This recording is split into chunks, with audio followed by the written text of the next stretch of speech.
que nos va a hablar hoy del Día de la Mujer, ¿no? Pues sí, hoy vamos a hablar de la mujer y voy a leer un relato, un breve relato, a través de un personaje, todo esto ficticio, ¿vale? Hablo de María Antonia, es el personaje de este relato, María Antonia, pero bueno, es un personaje ficticio que he creado para explicar un poco en él, a través de este relato, el proceso de empoderamiento de la mujer, ¿vale? Para que se entienda un poco, bueno, una vez que lo lea, pues vamos a ir desgranando y sacando ideas con respecto a ese empoderamiento del que en otras ocasiones hemos hablado, y hoy especialmente pues vamos a hablar de él teniendo en cuenta pues que mañana es el 8 de marzo, el Día de la Mujer.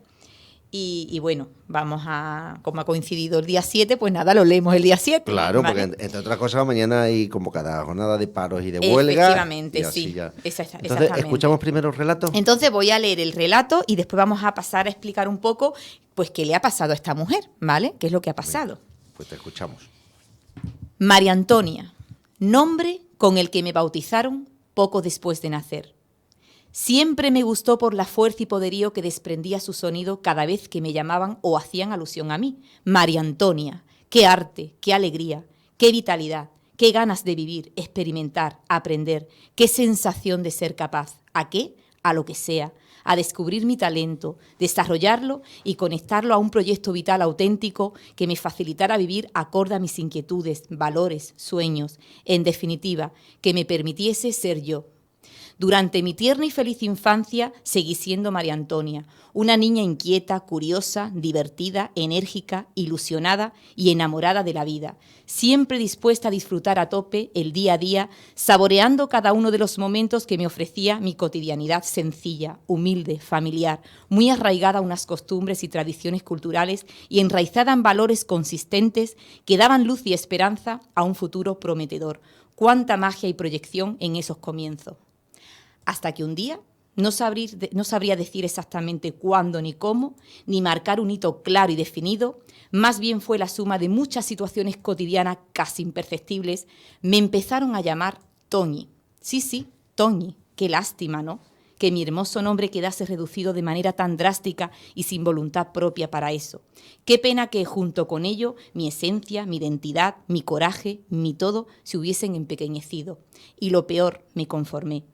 No me sonaba igual que María Antonia, pero pensé que quizás María Antonia era demasiado para mí, demasiado soñadora, arriesgada, aventurera, decidida, independiente, segura de sí misma, libre, con lo que eso puede entrañar, egoísmo, insensatez, rebeldía, locura, en definitiva, lo acepté. Me fui despojando poco a poco de mi auténtico yo, María Antonia, y quedé reducida a Toñi. Llegó un momento que el recuerdo de mí misma en el pasado era tan difuso que no me reconocía. Mi proyecto vital actual involuntario no se correspondía con mis ideales, valores, inquietudes, necesidades. Vivía una vida ficticia, paralela a mi latente y verdadero proyecto, el cual se había empobrecido y reducido a la nada. No tenía ilusión, estaba apagada, desmotivada, apática. Tenía la sensación de llevar muchas capas encima de costumbres, opiniones, ideales, consejos, recomendaciones y orientaciones ajenas, que ni las compartía ni pensaba que eran buenas para mí, pero que las llevaba puestas a pesar de todo. Me habían estado condicionando desde siempre. Deseaba que me las quitasen cuanto antes. Era una esperanza pospuesta en todo este tiempo, pero nadie me las quitó. Desgraciadamente, iba creciendo esa pesadez por el aumento de capas y más capas. Hasta que un día, de gran desesperación, en busca de respuestas por todo lo que me estaba pasando, por esa asfixia, por esa constante presión en aumento, por esa sensación de indefensión, tuve la lucidez suficiente para darme cuenta de que todo seguiría igual si no era yo quien me quitaba esas capas. Descubrí que esa larga espera no iba a tener fruto. Nadie iba a quitarme esas capas y quizás, aunque alguien lo intentase, nada iba a cambiar si no era yo quien lo hacía. La única persona que podía rescatarme de esa situación era yo misma. Ahora lo sabía. Empecé a indagar sobre mí, cómo era, qué era capaz de hacer, de sentir. Comencé a utilizar todos mis sentidos para descubrir. Tuve que repensar para entender, comprender y transformar mi realidad. Comencé a recordar y tuve que hacer tambalear los pilares de mi propia vida para intentar recuperarla, desaprender para la reconstrucción de una nueva visión de la realidad que hiciese tomar de nuevo coherencia y sentido a todo mi mundo. Pero ¿qué me estaba pasando exactamente? Todo era maravilloso. Estaba recuperando mi fuerza, mi energía y vitalidad, mi yo, resurgía como el ave fénix. Descubrí que me estaba empoderando, eso fue lo que exactamente me estaba pasando. Empezaba a creer en mí y mi miedo se volvió motivación para comenzar a despojarme de todas esas capas acumuladas durante todo este tiempo.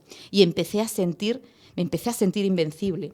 Volví a ser María Antonia. Qué bien suena, María Antonia. María Antonia, entonces te llamo María Antonia. María Antonia, de María Antonia, Toñi, María Antonia. Muy bien. ¿Qué ha pasado aquí, realmente? ¿Qué ha pasado aquí? Cuando se habla del proceso de empoderamiento de la mujer, a veces en el discurso parece que este proceso de empoderamiento es un objetivo colectivo y efectivamente el proceso de empoderamiento es un objetivo colectivo, pero realmente comienza desde lo personal. El empoderamiento de la mujer, aunque es un objetivo colectivo, tenemos que tener en cuenta que comienza desde lo más personal, lo más íntimo.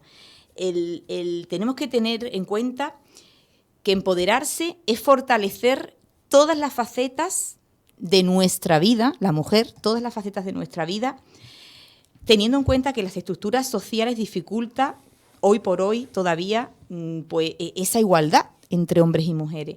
Eso hace que tengamos que fortalecernos en todas esas facetas para realmente pues, estar pues, al mismo nivel y tener las mismas oportunidades.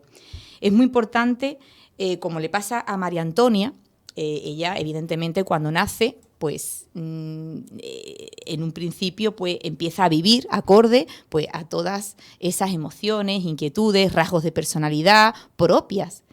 ¿Qué es lo que pasa? Que conforme vas tomando conciencia y vas viviendo tu día a día, pues existen muchos condicionantes que te van diciendo que teniendo en cuenta que eres mujer, pues cómo tienes que actuar, cuáles son tus rasgos, cuáles son realmente pues tu género, cómo debes de comportarte según tu género. Entonces, ¿qué es lo que pasa? Pues sí, pues son tantos condicionantes externos, tantas situaciones cotidianas casi imperceptibles que condicionan a la mujer que al final pues vas dejando atrás tu esencia. Y te vas amoldando pues, a todas esas ideas, todos esos estereotipos que de una manera u otra pues, te van condicionando. ¿Qué pasa? Que llega un momento que ya tu vida no la reconoces. Tu proyecto vital inicial ha desaparecido y vives de una manera pues, no auténtica, en función pues a una serie de ideales que tú pues nunca ni siquiera pues has tenido la oportunidad de elegir si querías seguir o no esas directrices. Entonces, ¿qué es lo que tenemos que hacer realmente la mujer para empoderarnos? Para empezar, tenemos que tener en cuenta, hacer oídos sordos a quienes piensan que la mujer hoy en día pues hemos conseguido la igualdad, porque eso no es cierto. Lógicamente. Como dije la semana pasada, estamos en un momento de patas arriba, donde ya pues hay más conciencia, por supuesto, de la importancia de este empoderamiento y luchar, ¿no? Porque el empoderamiento realmente es una estrategia para conseguir la igualdad y la equidad entre hombres y mujeres. Pero estamos en un momento de conciencia, ¿no? De decir, pues sí, me creo este discurso, lo siento mío y tenemos que conseguir esto, pero tenemos que realmente ponernos manos a la obra. Yo pienso que estamos en un momento donde nos creemos el discurso, pero todavía no lo estamos llevando a nuestro terreno, no lo estamos llevando a nuestro proyecto vital. Tenemos que empezar a hacer cambios de puertas para adentro en un principio. Tenemos que tener en cuenta que el empoderamiento es cierto que es alcanzar el poder, pero no el poder de los gobiernos o de los puestos directivos, que también, por supuesto, ¿no? El tener las mismas opciones y oportunidades que un hombre para llegar a ciertos puestos de poder en una empresa, sí, eso también, pero esto es mucho más profundo. Esto realmente es conseguir el poder, pero el poder de una misma para decidir sobre tu propia vida. realmente. Es decir, que esto no es un discurso social para conseguir poder en una empresa, a nivel de, pues en los gobiernos, tener la misma... No, esto es algo mucho más profundo y esto está enraizado en el poder que tiene una misma para decidir sobre su propia vida. Hablamos así de independencia, de emancipación, de autonomía de la mujer, y eso es la esencia del empoderamiento. Queremos un empoderamiento para poder decidir, hacer lo que realmente se ajusta a nuestros ideales y a nuestro proyecto vital. Que puede ser que yo decida al final, pues, quedarme en casa, depender de mi pareja, pero porque me da la gana, y ya está, porque yo quiero hacerme cargo de mis hijos, de mi casa, y no quiero y porque me gusta y quiero y lo decido. Vale, pero lo que pretendemos es el despojarte de todos esos estereotipos que te dicen lo que tienes que hacer y que sea tú misma la que realmente decidas qué es lo que haces en función, pues, a tus ideales, en función a tu sueño, a tu proyecto vital creado por ti. Entonces, eso realmente es el empoderamiento, alcanzar ese poder de decisión de una misma. Y evidente, por supuesto, todo esto al final también va a alcanzar ese empoderamiento, va a alcanzar también el que tengamos las mismas oportunidades, pues, para poder representar, pues, otros puestos de poder a nivel laboral, a nivel social y demás. Pero no podemos perder de vista eso que, en definitiva, es el fortalecimiento de una misma. Y tenemos que empezar, pues, cada una, pues, de puertas para adentro, en casa, con una estructura y un funcionamiento familiar acorde a esto que estamos diciendo, a este discurso.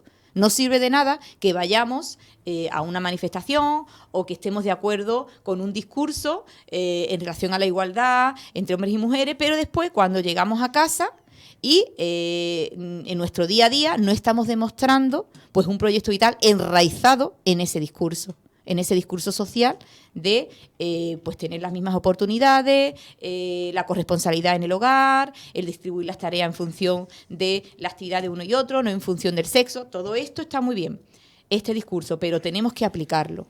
Y yo veo que ahí todavía es donde queda mucho por hacer, porque realmente, evidentemente, pues, es hacerse tambalear, pues, todos los pilares de tu casa, ¿vale? Y, por supuesto, el proceso de emancipación de la mujer se da en todos los ámbitos de la vida de la mujer, en todos los ámbitos, no solamente en el ámbito laboral, ¿vale? Porque muchas veces el empoderamiento se puede asociar, pues, al ámbito laboral, de que la mujer pueda tener más poder a nivel... No, estamos refiriéndonos a todos los ámbitos de la vida de la mujer. Y sobre todo la esencia es el poder de decisión, de tú creerte que tú puedes decidir. Estás capacitada totalmente para poder decidir. Y para eso, por supuesto, hace falta seguridad, entereza, fuerza, voluntad y, muy importante, trabajar el autoconcepto y la autoestima. El autoconcepto y la autoestima, se sabe, y el autoconcepto, ¿qué es? Pues el autoconcepto se responde a la pregunta, el autoconcepto responde a la pregunta ¿quién soy yo? ¿Yo quién soy? Y la autoestima, María Antonia. Y la autoestima hace referencia a la pregunta ¿y yo? Sí. ¿Cuánto me quiero? ¿Cuánto me valoro? En Eso función sí. a... La autoestima está relacionada con el autoconcepto. Es decir, el autoconcepto responde a la pregunta ¿quién soy yo? ¿Quién soy yo? La identidad también está muy relacionada con el autoconcepto y la autoestima. La identidad hace referencia a yo para qué valgo, qué hago yo aquí. Realmente yo para qué estoy aquí. O contenta consigo misma, ¿no? Sin embargo, claro, todo, evidentemente, si tu autoconcepto, tu autoestima, pues realmente tú tienes una autoestima alta, pues evidentemente pues eso te da seguridad, confianza y esta es la esencia también del empoderamiento, el conocerte, el autoconcepto es muy importante para lograr el empoderamiento. Es decir, tú tienes que conocerte, saber tú quién eres, cómo eres, muy relacionado con la identidad y teniendo en cuenta cómo eres y quién eres, tus ideales, tus gustos, tus preferencias, tus rasgos de personalidad, ¿cuál es tu proyecto vital? ¿Qué haces aquí? ¿Cuál es tu, digamos, utilidad, entre comillas? Entonces, el autoconcepto es fundamental para el empoderamiento. La mujer tiene que conocerse, tiene que pensar en sus posibilidades, en sus capacidades, en su talento. Y todo esto, darle la oportunidad, todas estas capacidades de que salgan fuera, de desarrollarse. Entonces, una vez que todo esto lo potenciamos, evidentemente esto se va a conectar con una autoestima alta, Porque si tú te conoces, conoces tus puntos fuertes, tus debilidades también, pero tus capacidades, tu talento, las cosas que se te dan bien, las cosas que te gustan, tus valores, tus creencias. Si tú a todo eso le das forma, si conjugas todo eso, evidentemente tu proyecto vital pues se va a ajustar mucho más a tu identidad, a tu esencia. Y eso realmente es fundamental, ¿no?, para la autoestima, ¿no? El hecho de que tú te quieras, te valores y tengas un proyecto vital acorde pues a tu forma de ser y a tu esencia. Eso es lo más.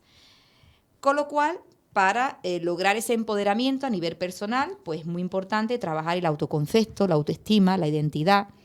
Tienes que pensar en ti, tienes que estudiarte, analizarte. ¿Qué ocurre? Que eso es muy importante, se facilita mucho este trabajo cuando estamos educando a nuestros hijos e hijas y estamos permitiendo que salgan fuera esos talentos, esas capacidades de uno y otro, respetando pues la diversidad que podemos encontrar muchas veces en nuestros alumnos y alumnas, desde las aulas, en casa, si tenemos varios hijos. Es muy importante que respetemos las diferencias de unos y otros. Es muy importante también que demos libertad y rienda suelta a los rasgos de personalidad y no tener en cuenta y despojarlos de los estereotipos de género. Es decir, ¿cuántas veces tenemos a chicos pues más sensibles, con preferencia hacia determinadas actividades que siempre se han asociado más a la mujer, a la niña, a la chica, y ya nos chirría un poco, intentamos condicionarlos para que decidan otras formas de ocio y tiempo libre, o los vemos demasiado sensibles, ya nos asustamos un poco, uy, este niño, uy, lo que llora, uy, siempre, y ya nos asustamos y ya empezamos a pensar cosas raras, o cuando a nuestra niña la vemos muy aventurera, decidida, valiente, y que también pues a lo mejor aficionada ¿Sabes de a qué me una estaba serie. acordando? Aquí. De la película Coco. Porque, que por cierto se lleva el Oscar Sí. que hablabas hace poco de ella, ¿no? Sí.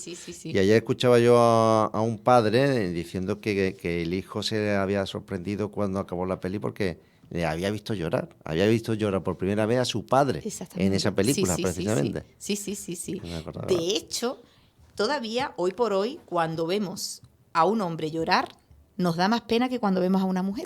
Porque una mujer como que lo vemos algo más como que es más, todavía se sigue claro. se sigue pensando eso de un hombre, uy, llora, pues mira que lo tiene que estar pasando este hombre mal cuando está llorando, para que llore. Es decir, ¿esto qué es? Estos son estereotipos de género, ideas creadas culturalmente que no tienen nada que ver con la realidad. Es decir, hay hombres mucho más sensibles que muchas mujeres. Es decir, que es que depende de los rasgos de personalidad, no depende del sexo.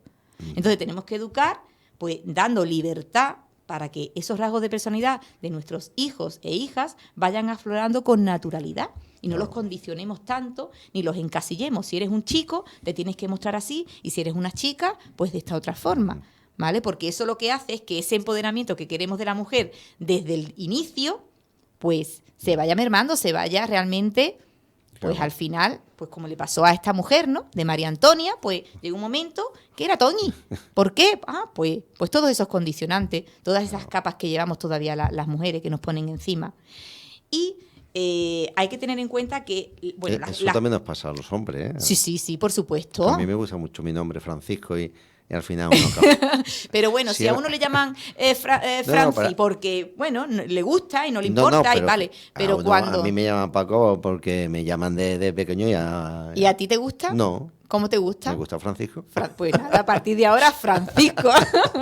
Francisco Alegre, yo Pero, ¿verdad? Muchas veces te llaman por un nombre que bueno, pero ¿y Paco por qué? Claro, sí. A mí me decía una persona, decía que Paco parece el nombre de perro. Sí. Pero ¿qué es lo que pasa? Con lo bonito que Francisco era una... Sí, es verdad. A mí Francisco me gusta más que Paco, es verdad. Claro. ¿Qué pasa? Que cuando se hacen análisis y se estudia de que realmente el nombre de la mujer, sí que se empequeñece, se tiende a empequeñecer, ¿vale? Se tiende a empequeñecer. Sin embargo, el del hombre no. El del hombre se tiende a, digamos, con más rotundidad, con más fuerza, el que suene de una forma más... Si nos ponemos a estudiar nombres de hombres y de mujeres, nos damos cuenta de que sí es cierto de que el nombre de la mujer sí tiende a empequeñecerse, a cortarse, a quedar como más... Entonces, un poco... Las capas de las que hacía referencia el relato, hace referencia, como hemos dicho, a todos los estereotipos que van nutriendo pues todas esas desigualdades que nos vamos encontrando. Muchas veces condicionantes externos tan casi imperceptibles que no llegamos a darnos cuenta, que son los llamados micromachismos. Son situaciones cotidianas que alimentan esas diferencias desde cosas que tú pues no tomas conciencia de ello, pero que todo eso nutre porque son muchas cosas cotidianas. Entonces, la mujer tiene que tomar conciencia, la mujer y el hombre, por supuesto, tenemos que tomar conciencia de ello y ser consciente de estos micromachismos, de estas situaciones cotidianas que alimentan estas diferencias, porque son muy potentes. Son muy potentes, aunque sea casi imperceptibles, porque son muy cotidianas, muy frecuentes en el día a día. La importancia también del desarrollo y de la maduración personal, fundamental también, que eduquemos desde la igualdad a nuestros hijos e hijas, porque de esa forma realmente pues nos podemos ahorrar después mucho sufrimiento por parte de la mujer, mucho trabajo. No es lo mismo pues que te estén facilitando el ser tú misma desde que eres pequeñita, que no lo que le pasó a María Antonia, que llegó un momento que ya pues no se reconocía, ¿vale? Por todas estas cosas que pues estaba llenando su mochila, una mochila que, bueno, que todos tenemos y al final vamos llenando de lo que queremos. De eso se trata. El empoderamiento de la mujer hace referencia a que todos llevamos una mochila. Y la idea de empoderarse es meter en tu mochila lo que te dé la gana, ¿vale? Lo que te dé la gana. Si tú realmente quieres hacer esto, porque de esa forma tú piensas que vas a vivir de una manera más auténtica y verdadera, pues haces eso, pero lo decides tú. También tenemos que tener en cuenta que el empoderamiento requiere un esfuerzo extra por parte de la mujer. Es decir, ¿por qué empoderamiento de la mujer? Porque se habla mucho del empoderamiento de la mujer y no del hombre. Empoderamiento de la mujer. ¿Por qué? Porque estas estructuras que tenemos, sociales, todavía pues están discriminando a la mujer. Lo estamos viendo. Entonces la mujer tiene que sacar un esfuerzo extra para empoderarse y poder luchar con esta estructura que todavía pues se mantiene. Seguimos manteniéndola. Patriarcal, ¿no? Es una lucha, efectivamente, es una lucha social, por supuesto. Esto es una lucha social, pero no podemos perder de vista que desde una perspectiva personal, en el trabajo diario. A mí me gusta hacer mucho hincapié en esto porque cuando la lucha es social, cuando el discurso es social, cuando las cosas por cambiar se hacen pues siempre desde una perspectiva colectiva, hay que tener mucho cuidado. Porque vamos a una manifestación, participamos en un encuentro de esto, vamos a una jornada de aquello, pero después te vas a tu casa y en tu día a día todo sigue igual. Te crees el discurso, pero no lo aplicas. No hay una transferencia a tu día a día. ¿Por qué? Porque sí es verdad de que eso genera pues una situación de desajuste, de crisis a nivel personal y tienes que hacer frente a ello.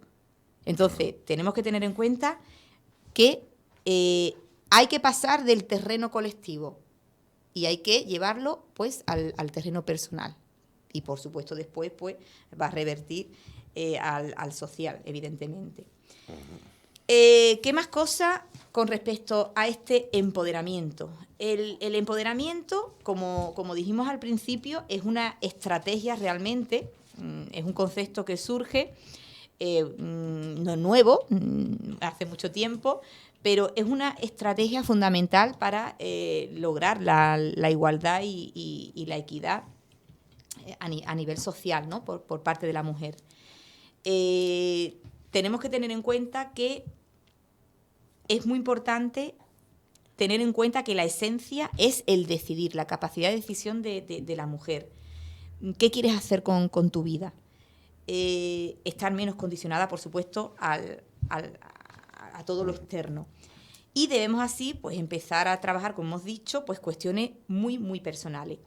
Yo asocio mucho el empoderamiento con el tema de la educación en casa, los aspectos educativos, desde los programas parentales, cuando estamos trabajando para desarrollar una parentalidad positiva, pues nos damos cuenta que cuando tú vienes a una escuela de familia, en un principio piensas en adquirir, en fortalecerte con una serie de técnicas de modificación de conducta con respecto a tus hijos. Aprendes unas técnicas de ante la rabieta, cómo debo actuar para que vayan pues disminuyendo, ¿vale? Y sí es cierto que una parte dentro de los programas parentales son técnicas de modificación de conducta, pero una parte del programa, la mayoría del programa está centrado en el estudio de ti como madre o como padre. Es decir, ¿cuál es tu estructura y funcionamiento familiar? ¿Cuáles son tus características personales?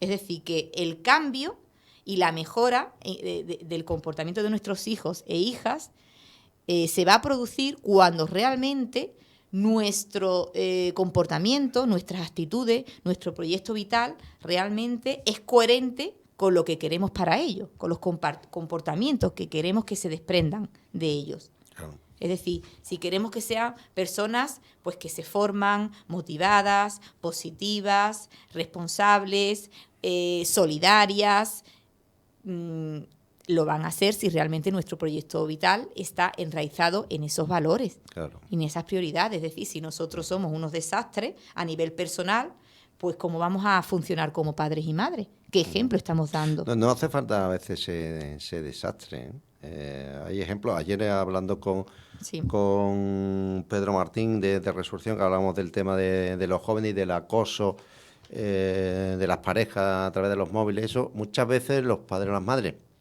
a lo mejor inconscientemente o sin querer, con la mejor intención. Con la mejor intención. Eso está claro. Imagínate una relación de pareja, chico con la chica, adolescente, y dice algo ella y dice algo él, y porque eso lo hemos escuchado alguna vez, por lo menos yo. He dicho, hazle caso o escúchalo. O sea, hazle caso a ella también, escúchala a ella, ¿no? Pero normalmente se le da la razón a él y tal, o de... Y a veces eso los padres lo dicen con la buena intención, claro, que lo que está haciendo es, vamos a ver, si tú quieres que tu hija tenga decisión, claro, y sepa cómo, pues no le digas que haga lo que el otro le diga, ¿no? Claro. Que ella decida, ¿no? Efectivamente. Pero ¿qué pasa? Con la mejor intención, y muchas veces con la mejor intención y una intención muy condicionada por esos estereotipos de los que estamos hablando, provocamos grandes desastres. Es decir, claro, padres y madres provocamos muchas veces desastres por no tener la formación adecuada para una buena estimulación a los hijos. Volvemos a repetir lo de siempre. Como padre y como madre puede surgir de manera espontánea el afecto hacia tus hijos. El tú tener un ambiente estructurado de normas, rutinas, horarios, vivir de una forma organizada, perfecto, también puede surgir de manera natural. Pero tú, para estimular y para actuar de pilar de prevención desde el ámbito familiar, no vale con buenas intenciones. Te tienes que formar, te tienes que preparar, porque con esas buenas intenciones no es suficiente. Es decir, tú te puedes ganar la confianza de tu hijo. Tú puedes ganarte la confianza de tu hijo y que tu hijo tenga libertad para contarte sus problemas, sus alegrías, querer compartir, estar a gusto contigo. Muy bien, pero cuando ya tiene todo eso ganado, cuidado, a ver lo que le vas a transmitir. ¿Por qué? Porque puede depositar en ti una confianza, tú puedes tener con él pues buenas intenciones para tratar determinados temas, pero si no lo haces de manera adecuada, al final tú quieres ayudarlo, facilitarle, prevenir situaciones de riesgo, de peligro, y al final puedes hacer justo lo contrario. Qué pena, ¿no? Qué pena que se haya allanado el terreno para que haya confianza, complicidad con tus hijos, pero por no tener una buena formación en prevención parental, pues al final, con la mejor intención, provoques el efecto contrario. Qué pena, ¿no? Entonces, por eso es fundamental e imprescindible formarse en muchos temas. Yo quiero prevenir situaciones de riesgo en torno a la sexualidad, en torno a las drogodependencias, en torno a... Bueno, hay que hacerlo, lo tiene que hacer la familia, pero te tienes que formar. Hay que formarse, no lo puedes hacer de una forma, venga, no, si es que yo... No, te tienes que formar, te tienes que preparar. Entonces, provocamos muchos desastres por evitar esa formación. ¿Qué es lo que ocurre? Que en muchas ocasiones, sí es verdad de que hay muchos padres y madres Y cada vez más con el tema de Internet, pues podemos conseguir mucha información, pero cuidado, ¿eh? Cuidado, todo lo que nos llega, todas las informaciones que nos llegan, incluida desde mi programa, desde mi programa parental, yo siempre lo primero que le digo a las familias es que hay que repensar, no pensar, repensar todo lo que escuchamos. Todo lo que escuchamos. ¿Por qué? Porque ahora nosotros, teniendo en cuenta nuestra realidad, que nadie la va a conocer mejor que nosotros y nosotras, ¿vale? Tenemos que ver cómo transferimos eso a nuestro caso particular. ¿Es posible? ¿No es posible? ¿Qué ajuste tenemos que hacer? ¿Esto me interesa? ¿Esto no me interesa? ¿Esto es válido para mí? ¿No es válido? Es decir, que realmente cuando se viene a los programas parentales no se viene de manera pasiva a escuchar un discurso y ya está. No, esto es mucho más complejo. Aquí entramos en un debate donde tratamos muchas ideas. ¿Y debaten muchas los cuestiones. Padres y las madres? ¿Debaten, participan? Sí, preguntan, por supuesto. Pero todo eso, al final, es complicado porque ahora es transferir todo eso a tu día a día. Y eso es mucho más complejo. ¿Por qué? Porque para tú transferir muchas de las cosas que hay que hacer, porque hay que hacerlas, tú tienes que modificar muchas cuestiones de tu estructura familiar. A veces también pues, pasando por cambios a nivel personal, de rasgos de personalidad y de cosas que tenemos ahí que tenemos que cambiar. Y eso cuesta mucho más, evidentemente. Entonces, lo difícil no es creerse el discurso. La sociedad está muy concienciada con respecto a muchas cuestiones. El problema es que tiene que transferir todo ese discurso que se cree a la práctica. Claro, pues, es tanto como el discurso de la brecha salarial. O sea, es algo tan lógico, tan de sentido común. Sin embargo, ¿por qué existe? Efectivamente. O sea, lo que es increíble es que hoy en día, claro, 2018, pues sigamos hablando de esa brecha salarial y que un hombre, una mujer cobre menos que un hombre haciendo el mismo trabajo. Claro, exactamente. Es decir, hay cosas que sorprendentemente tú dices, pero vamos a ver, pero no estamos consiguiendo tantas cosas, ¿cómo que se están dando?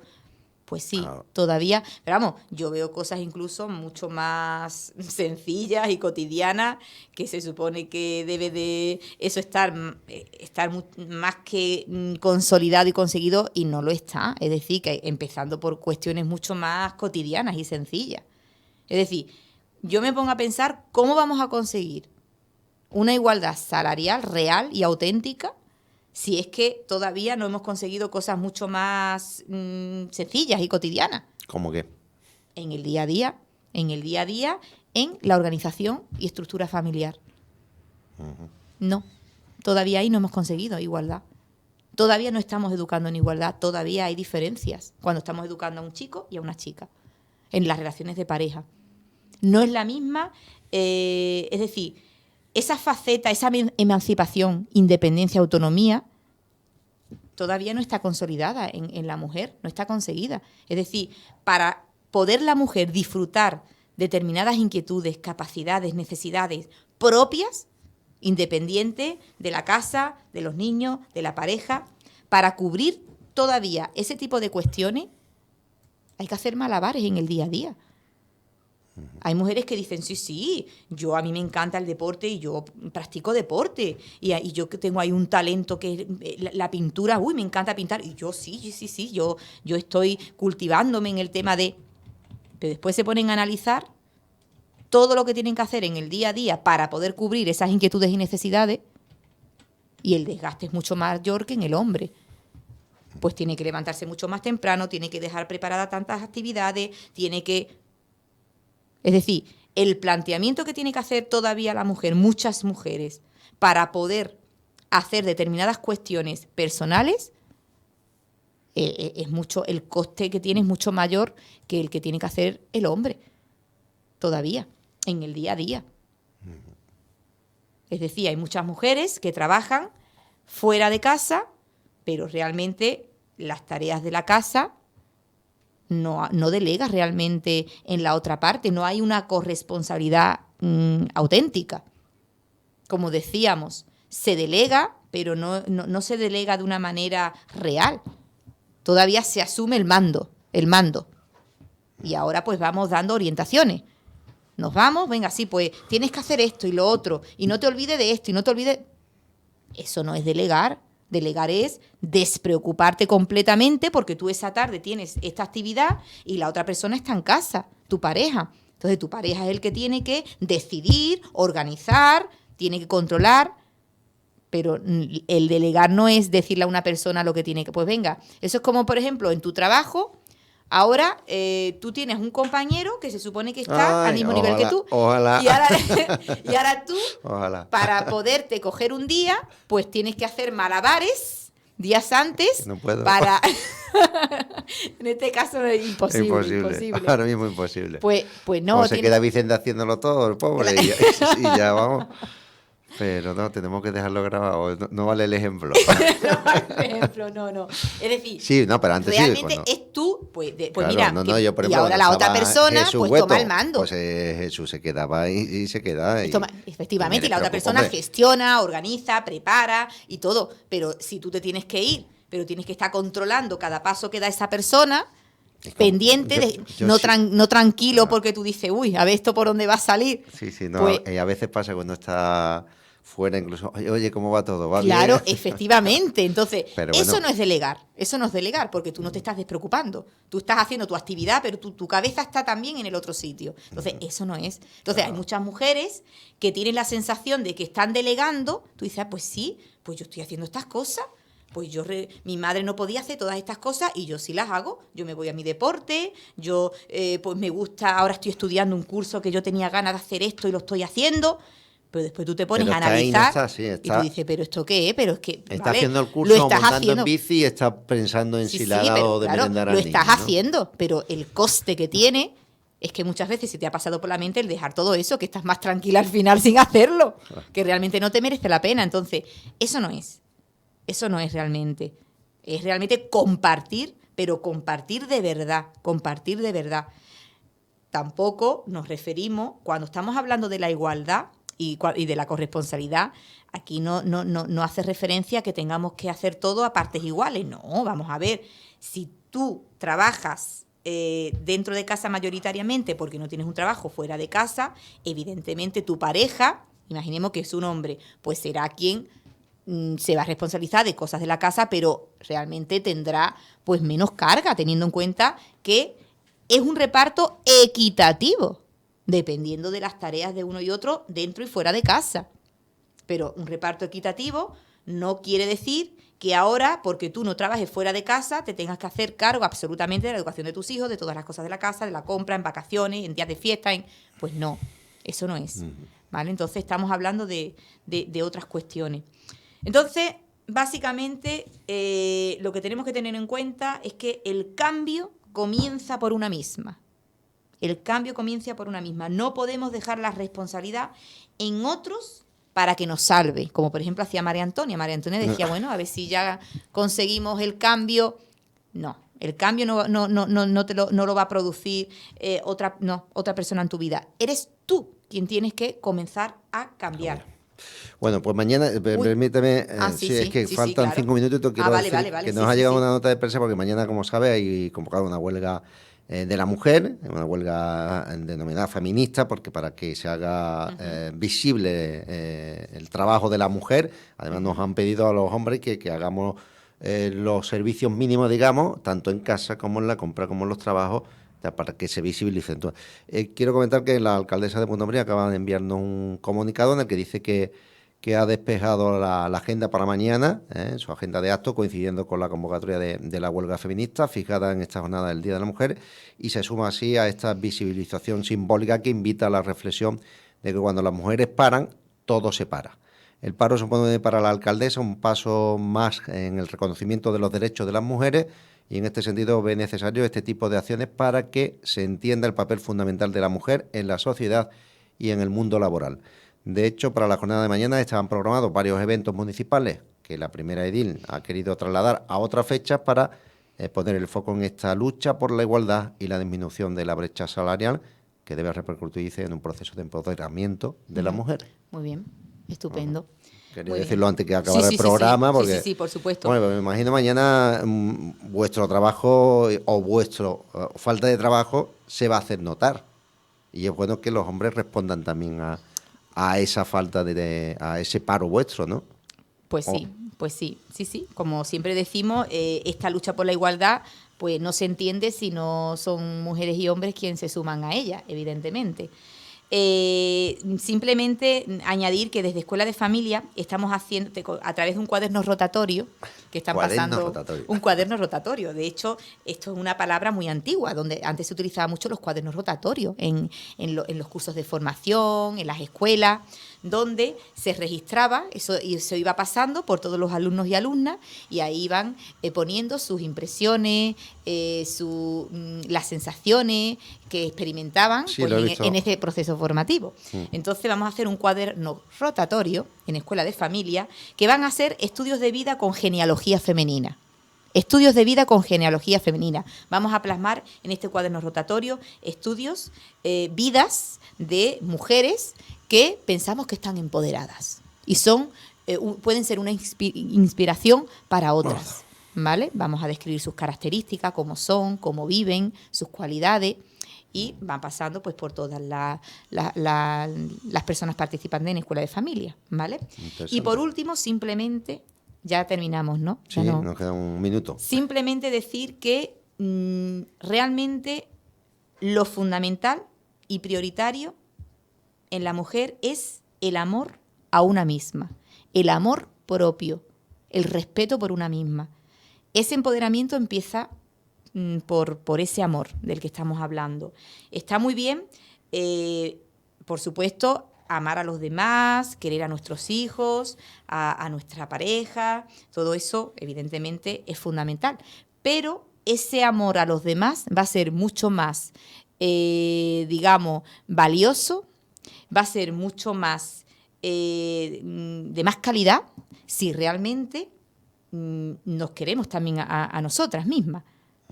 Cuando tenemos amor propio y nos queremos mucho a nosotras mismas, el amor que ofrecemos a los demás va a ser mucho más auténtico, verdadero, mucho más saludable y mucho más valioso.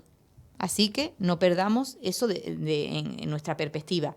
Que eso no es egoísmo, ¿eh? El quererse a una misma, el hacer cosas por una misma, independiente de los demás, el destinar también parte de nuestro día a cuestiones nuestras, aunque tengamos que decirle a nuestros hijos, ahora es mi momento, yo respeto tu momento, también hacemos muchas cosas juntos, pero ahora es mi momento y tienes que respetarlo. Eso no es egoísmo. Ni dejar a un lado nuestras actividades y nuestras responsabilidades como madre y como... No. Tenemos que también tener en cuenta que merecemos un respeto por parte de los demás con respecto al desarrollo de muchas cuestiones nuestras, personales, y eso no es para nada el irresponsabilidad, ni egoísmo, ni nada de eso, ¿vale? Eso es simplemente amor propio y respeto hacia nosotras mismas, y es la única forma de que los demás nos empiecen a respetar, empezando por nuestros propios hijos, ¿vale? Es algo de lógica. Pues esperemos que desde hoy, que no se espera mañana, que es el Día de la Mujer, sino desde hoy todas empiecen a quererse más a sí mismas, ¿eh? Si no lo hacen ya, que me imagino que la mayoría sí lo harán. Pues muchas gracias, Maite, y te esperamos el 14 de marzo. Muy bien, estupendo. Buena semana. Igualmente. Nosotros nos